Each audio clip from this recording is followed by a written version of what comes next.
बड़ी अच्छी बात है, डॉक्टर साहब ने बड़ी एक अच्छी बात की है कि इस दुनिया में कोई काम मुश्किल नहीं है।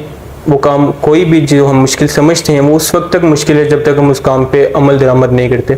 जब हमारे पास पेशेंट आता है तो हमारा ज़्यादा तो यही होता है कि हम पेशेंट के अटेंडेंस के ऊपर ही ये चीज़ डालें, ताकि हमें जब बहुत ज़्यादा ज़रूरत हो किसी ऐसे पेशेंट के बारे में जिसके पास कोई ब्लड ना हो, तो हमें उसके लिए ये फिर सेंटर्स काम आ सकें।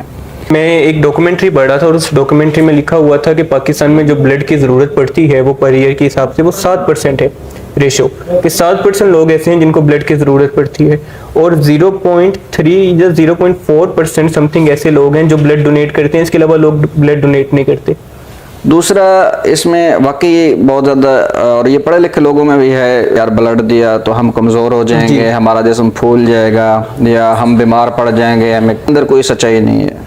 तो लेकिन चूंकि मुआशरे के अंदर ये इतनी ज़्यादा पेवस्त हो चुकी है, सराहियत कर चुकी है ये बात कि लोग ब्लड देने से डरते हैं, तो सबसे पहले तो ये ज़रूरी है कि इसमें अवेयरनेस हो। अवेयरनेस हर लेवल पर होनी चाहिए। हमारे मसाजिद हैं, उलमा हज़रात हैं, वो इसके ऊपर लोगों को मोटिवेट करें।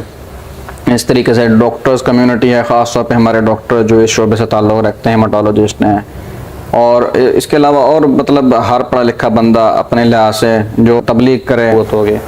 तो ये इस तरीके से हम इस चीज़ को जो है ना वो ओवरकम कर सकते हैं, इसके ऊपर काबू पा सकते हैं। बिल्कुल ठीक। क्या आपने 4 महीने में एक दफ़ा ब्लड देना है, आपका कुछ नहीं जाएगा लेकिन किसी की जान बच जाएगी, और ये सदका जारी है। जब तक उसमें जान है, वो जिंदा है, वो आपके लिए जो भी नेक अमल करेगा वो आपको जाएगा। दूसरा ये, और 4 महीने में एक मरतबा देना है, तो मतलब आपको वो बर्डन नहीं है कि आपने हर दूसरे दिन जाके अपना डोनेशन देनी है। तो ये मेरे ख्याल में एक बहुत इजी काज है और बहुत लोगों के लिए ये ज़िंदगी बचाने का सबब बन सकता है आपके एक ने की वजह से। बिल्कुल। डॉक्टर साहब, एक इंसान के जिस्म में कितना खून होता है? 5 लीटर होता है। 5 लीटर होना चाहिए। बेसिकली वही कह रहे हैं ना कि एक मिथ है, एक गलत फहमी है लोगों के में, ब्लड डोनेट करने से हमें कुछ हो जाएगा, हम वीक भी हो सकते हैं, बीमार भी हो सकते हैं, जैसे हम फूल भी सकता है। ये बड़ी मतलब गलत फहमी है। बेसिकली हम इससे फूलते नहीं, हम ना ब्लड देख के ना एक सोचते हैं तो उससे मेरे जिस्म में ना कमज़ोरी आ गई है, हम अंधाधुंध खाना शुरू कर देते हैं। वो खाने की वजह से ना विद इन डेज हमारा वेट ज़्यादा हो इंक्रीज हो जाता है। तो ये थोड़ी सी इसके लिए हमें समझना चाहिए कि हम जैसे आम रूटीन में खा रहे होते हैं हमें वैसे ही खाना चाहिए, ताकि फिर ये हमारे और इससे बॉडी पे कोई इफेक्ट नहीं पड़ता। दूसरी मैं बात बताऊँ, मेरा एक दोस्त था, मैंने ना उसको हौजा में थे तो मैंने उसको किसी तरीके से मना लिया कि यार एक पेशेंट है उसके लिए ब्लड डोनेट करो, उसने कर दिया और बाई चांस उसको फीवर हो गया। उसके बाद अब सारा उसका ध्यान था कि यार मैंने चूँकि ब्लड डोनेट किया है तो उसकी वजह से फीवर हो गया है।